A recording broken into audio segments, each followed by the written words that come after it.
Good Friday evening and welcome to the NCWLIFE Evening News. I'm Grant Olson. Here are a few of the stories we have coming up for you tonight. The survivors of two women killed in the mass shooting last year at a Gorge Amphitheatre music festival have filed a lawsuit. The second annual Wenatchee Rotary Toast and Roast took place at Pybus Public Market in March and raised a total of $53,000. Unseasonably warm temperatures are upon us, with highs this weekend in the 70s. All the details coming up in your local weather forecast. The Wenatchee City Council voted Thursday to restrict the use and possession of exotic and wild animals within its boundaries and to ban their exhibition in circuses. About 450 residents signed a petition seeking the ban, citing concerns over circus animals displayed at Town Toyota Center. The new ordinance won't apply to educational displays of wild animals or to domestic pets or farmed animals. City Administrator Laura Gloria said the new city law was modeled on bills adopted elsewhere. Ahead of the unanimous council vote held in a special meeting at Wenatchee Valley College's Mishatwee Conference Center, petition manager Cindy Volan said the new ordinance fulfilled much of her group's requests. I had an opportunity to look at the proposed changes to the city code, and overall I'm thrilled. One small suggestion I would offer is to add examples of the common names for the animal categories identified in the definition of wild and exotic animals, just to add clarity for the reader. I want to sincerely thank you for all of the background work that was done to develop the amendment language, and I urge you to support these changes. The survivors of two women killed in the mass shooting last year at a Gorge Amphitheatre music festival have filed suit. The families of Brandy Escamilla and Jocelyn Ruiz are suing Gorge owner Live Nation for what they allege was negligence leading to the June 17th shooting. Escamilla and Ruiz were killed and three others injured in the shooting at a campground area just outside the venue. The lawsuit alleges Live Nation failed to properly enforce its own policies, barring weapons at the Gorge, as well as illegal drugs that the alleged gunman used prior to the incident. The suspect, James M. Kelly, still faces trial in Grant County. The case was filed this week in King County Superior Court. Before it announced the planned closure of Columbia Elementary, the Wenatchee School District also considered shuttering middle schools. That detail emerged in public records recently obtained by NCWLIFE News. Notes from a November 13th meeting show Superintendent Corey Kalahar and his cabinet discussed, quote, possible closure of elementary and/or middle school to help plug the district's $8 million to $9 million budget gap. Columbia was targeted for closure because it's underutilized, serving 327 students with a capacity of at least 300 more. Demographic information presented to the district shows some middle schools like Pioneer and Orchard are also underutilized and facing further enrollment declines. District spokeswoman Diana Haglund told NCWLIFE News no schools beside Columbia are on the chopping block in the current academic year. This coming Monday, Chelan County PUD's Board of Commissioners will vote on a proposed rate equalization for water customers in Peshastin. The PUD's acquisition of the Peshastin Water District went into effect on March 26th, and PUD staff were instructed to establish a rate equalization charge since PUD's water rates are roughly $5 cheaper than the district's. The rate proposed before the board on Monday will add $3 this year, $6 next year, and $9 in 2026 for residential customers if passed. It's estimated to bring in $33,000 in annual revenue, a portion of which will be used to repair the Peshastin water system. When we come back, the second annual Wenatchee Rotary Toast and Roast took place at Pybus Public Market on March 9th and raised a total of $53,000.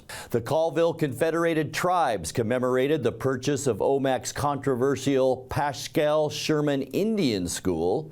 And we will bring you video of Wenatchee High School's Golden Apple Marching Band playing Main Street USA at Disneyland during spring break. I'm Grant Olson, and you're watching the NCWLIFE Evening News. You've got a lot to do today. While you're out and about, remember to dispose of your unused medications safely and anonymously. It's a simple act that makes your home a safer place. Next time you're at the pharmacy, just place them in the drop box. To find a location, visit medproject.org. Chelan Chamber of Commerce presents Wonders of Wooden Avenue. Steelhead Cider offers 20 taps with cider, beer, and wine, featuring views of the lake, great music, and fantastic flights. Find it on Wooden Ave behind the bookstore in downtown Chelan. Kelly's Classic Ace Hardware Store. From the minute you walk through the door, you'll feel the difference. Kelly's revives the days of personal service lost in the big box stores of today. Kelly's Ace Hardware in classic downtown Chelan. Wonders of Wooden Avenue, North Central Washington's premier shopping district. The second annual Wenatchee Rotary Toast and Roast took place at Pybus Public Market on March 9th to celebrate the retirement of Wenatchee Mayor Frank Kuntz. The event raised a total of $53,000. Of that total, $24,000 was raised for the Sage Advocacy Center, a local nonprofit for victims of sexual assault, through a Raise the Paddle donation activity. A check was presented to the Advocacy Center during a ceremony on Tuesday, and the remaining portion from the $53,000 raised will go towards the Rotary Scholarship and Community Outreach programs.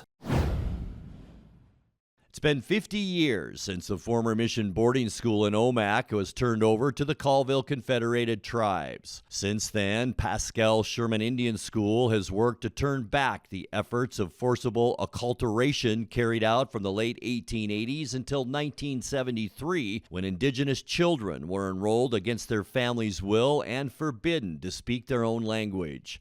A commemoration at the school marked the anniversary last week. Staff from Pascal Sherman's tribal language program helped students learn the songs performed at the event and worked with them to create their own regalia. No matter where you vacationed over spring break, you probably weren't working as hard as the Wenatchee High School Golden Apple Marching Band and Color Guard. The ensemble took Main Street, USA by storm during their recent spring break trip, with band director Jim Kovac steering the way. Under the direction of Jim Kovac and Elvis Garcia, and coming to us from Wenatchee, Washington. Please give a warm welcome to the Wenatchee High School Golden Apple Band.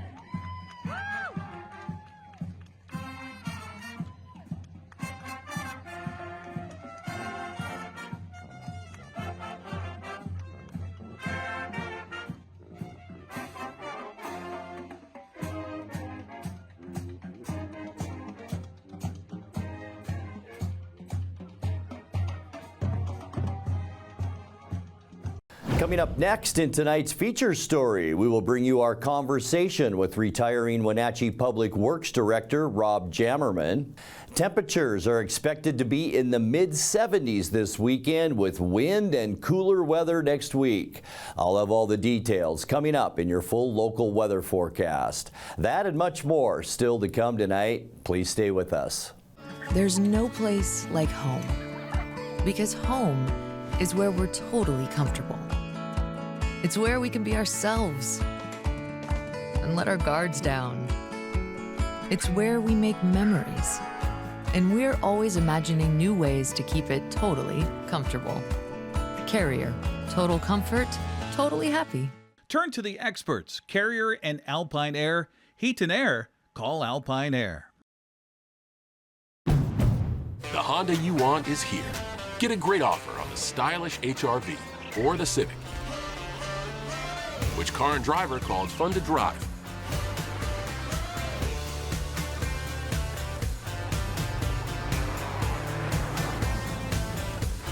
There's never been a better time to drive in the moment with Honda.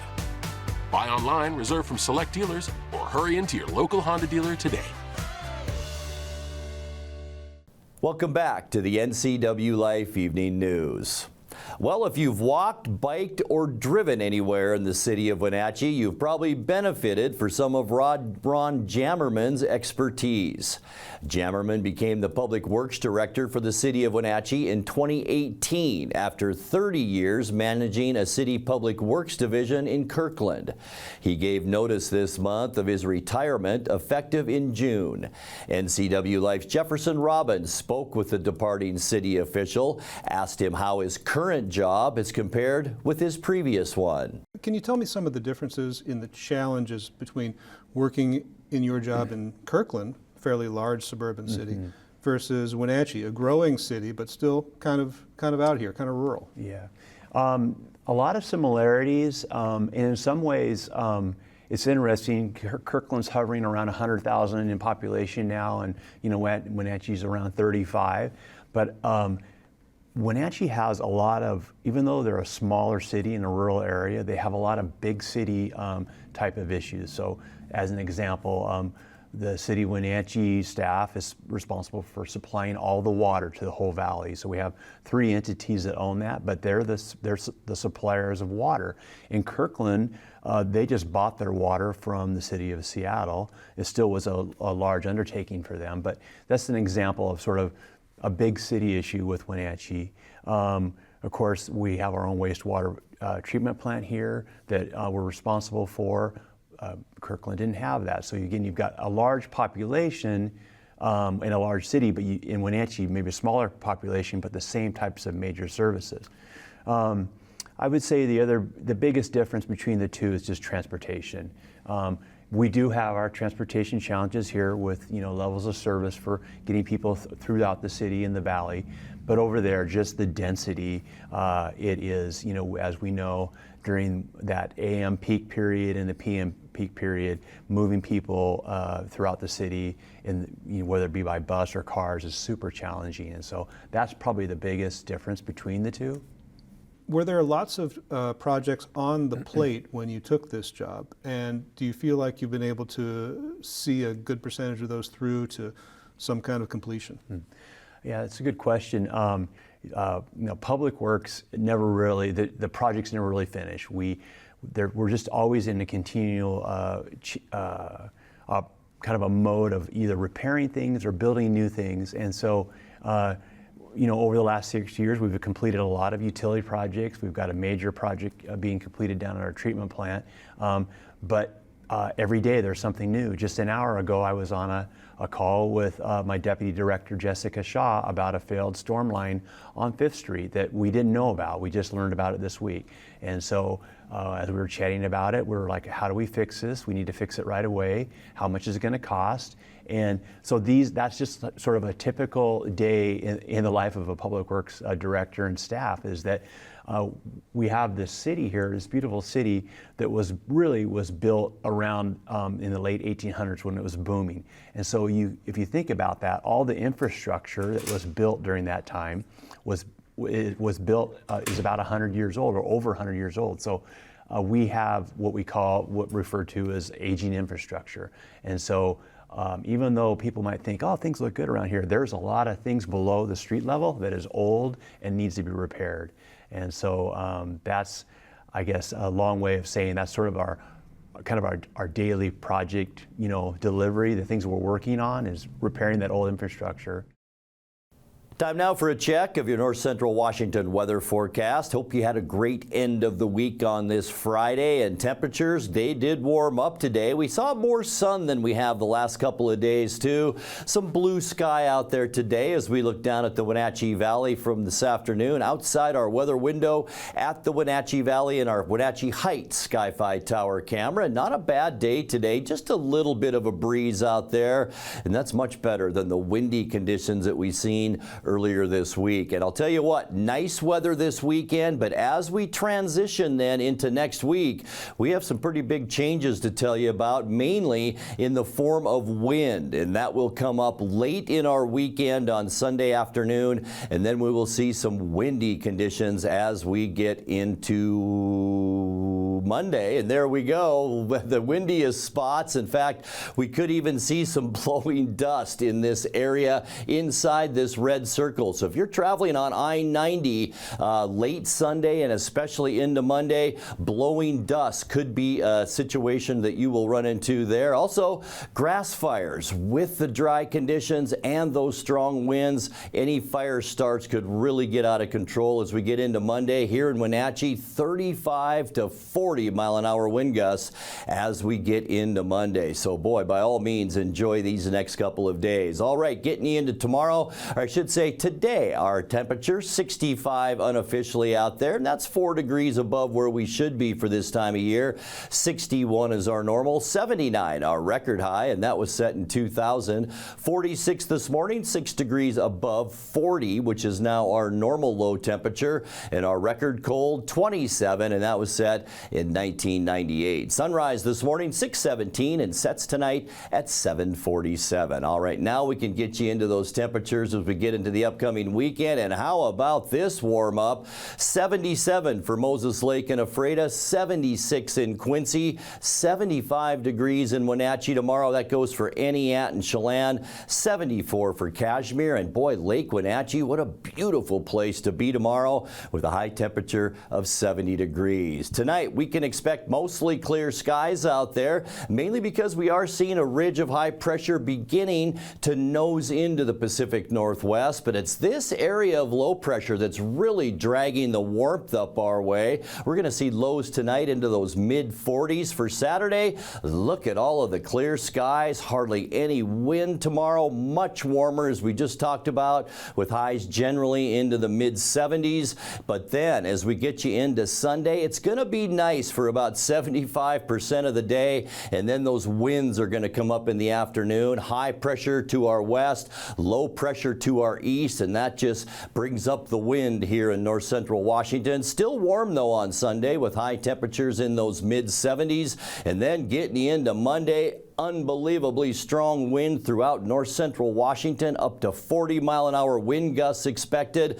Much cooler too, with high temperatures on Monday only around 60 degrees. So get ready for about a 15-degree cool down as we get to Monday. And then the cool weather will be here as we get to Tuesday. Partly cloudy and cooler. You can see the airflow beginning to come down from the northwest, and that's why we'll see temperatures only in the mid to upper 50s on Tuesday. For Wednesday, back to the sunshine and pretty much seasonal high temperatures. We'll see highs right around that 60-degree mark, just with mostly sunny skies for Wednesday. And then getting you into the end of the forecast on Thursday, a slow warm-up will continue. Mostly sunny skies, maybe a little wind once again, especially in western Chelan County. Just some of those high clouds out there for Thursday, with high temperatures into the low 60s. All right, taking a look now at your 7-day forecast. 46 overnight tonight, 75 tomorrow, 74 on Sunday. Breezy winds will pick up late in the day on Sunday, and then very windy on Monday. Partly cloudy skies and 60.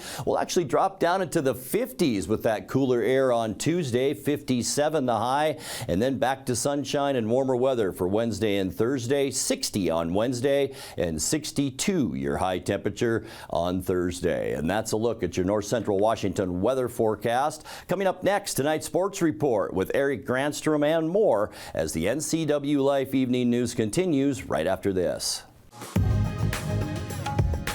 In Digital Media Arts program, we learn about video production gear and editing by the combination of class projects and nonprofit work and employment. It makes things happen.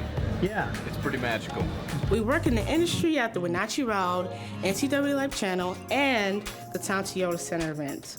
Every day we work with industry standard equipment for a hands-on learning experience.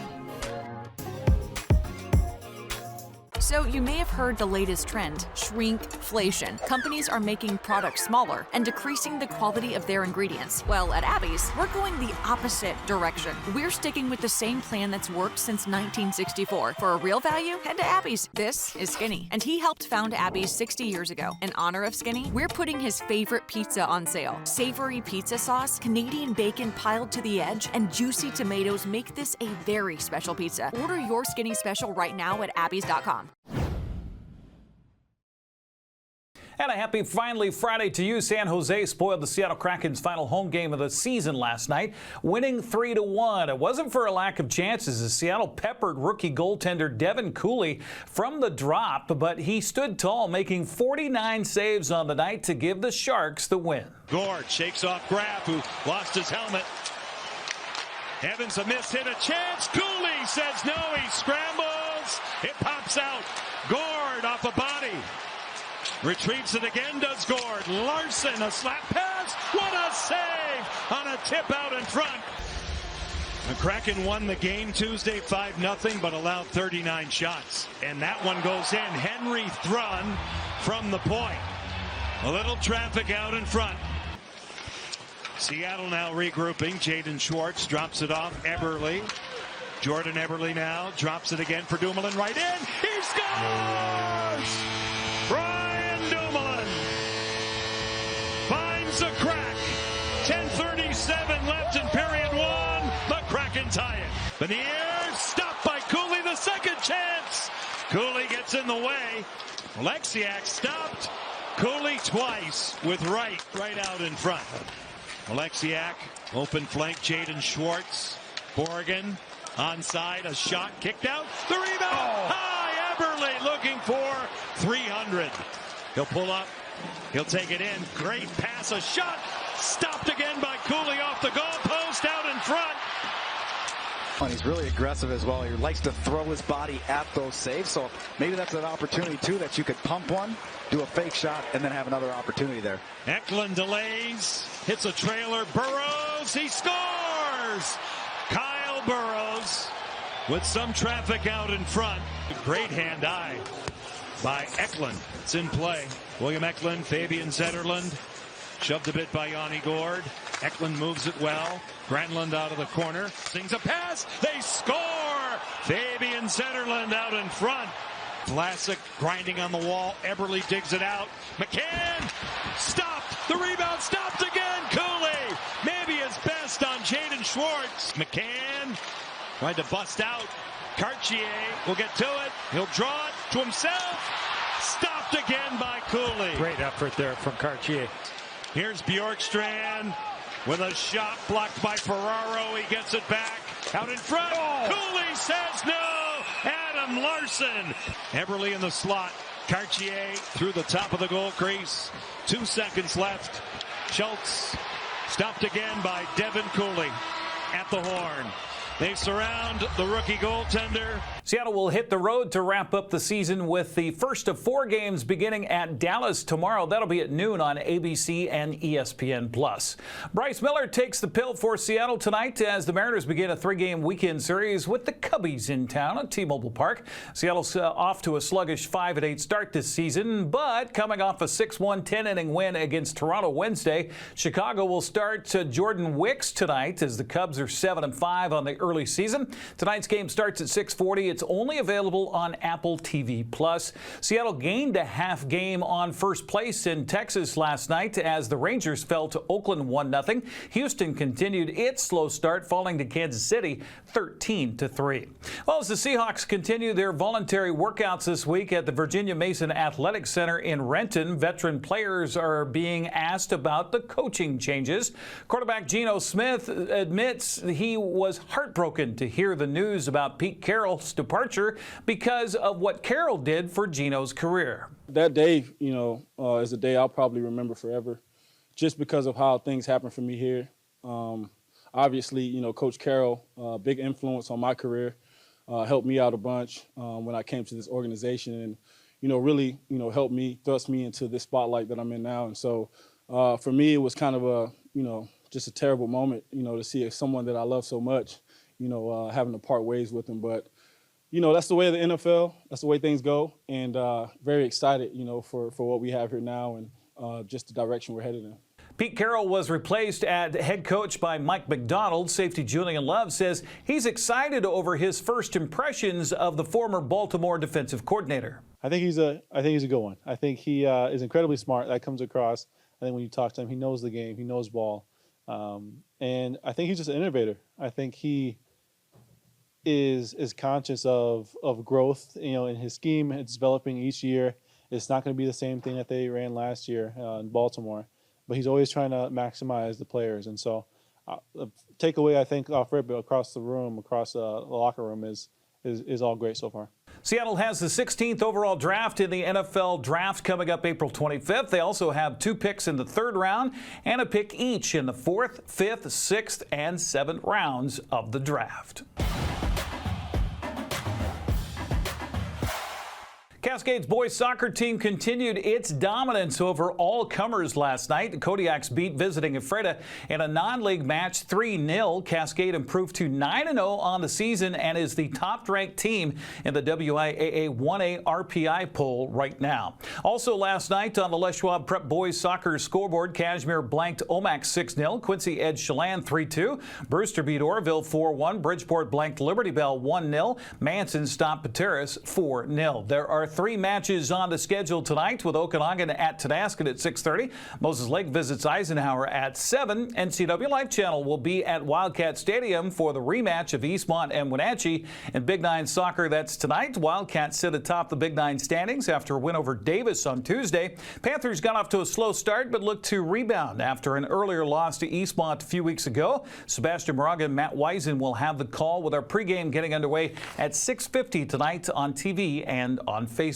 The relatively new sport of pickleball is sweeping the country and will overwhelm the Wenatchee Racket and Athletic Club this weekend. Over 200 players of all ages will compete in the Awesome Blossom Pickleball Tournament at the Rack tomorrow and Sunday.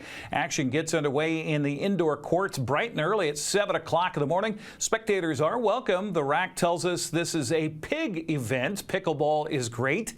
We have a link on our website if you'd like to learn more about the pickleball weekend at the Rack. That's a look at sports news. Have a great weekend. We'll see you on Monday.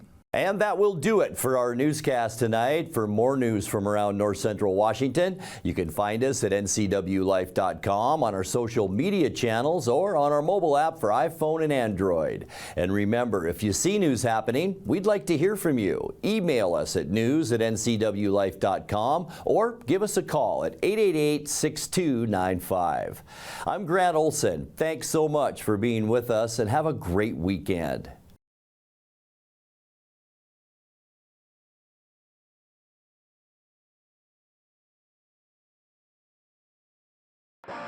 BC Outdoor Sport Fishing TV, Season 14. Join your host Mike Mitchell and his special guests as they explore some of the most exciting fisheries BC has to offer.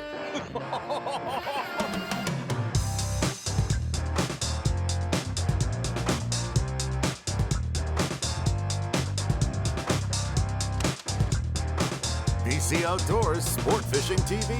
Check your listings for airtimes. Johnny Vega into the box. Johnny, go, go, go, go! Prep Sports is back this spring on the NCWLIFE channel. Coverage is brought to you in part by our Platinum supporter, Alpine Air, and Gold supporter, Town Auto Group. Also by Abby's Pizza, Apple Valley Honda, Biosports Physical Therapy, Clean Air Connection, Coldwell Banker Cascade, Confluence Health, Dick's Heating and Air Conditioning, Global Car Care, and Harvest Valley Pest Control. Your home for prep sports this spring is the NCWLIFE channel. Leads at 1-0. What once was old now is new to the NCWLIFE channel. Tune in for Bonanza, Superman, The Andy Griffith Show, The Beverly Hillbillies, The Invisible Man, The Lone Ranger, and The Lucy Show. Check your program guide for classic programming on NCWLIFE channel, your local TV station. I chose Pinnacles because they give you a lot of opportunities for really fun field trips and activities. It's a smaller school, so you feel more connected to other people.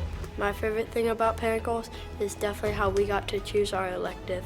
I learn at my own speed. It's a place where people can be who they want to be, and they show that by using their epic values. We choose Pinnacles because the staff is accepting.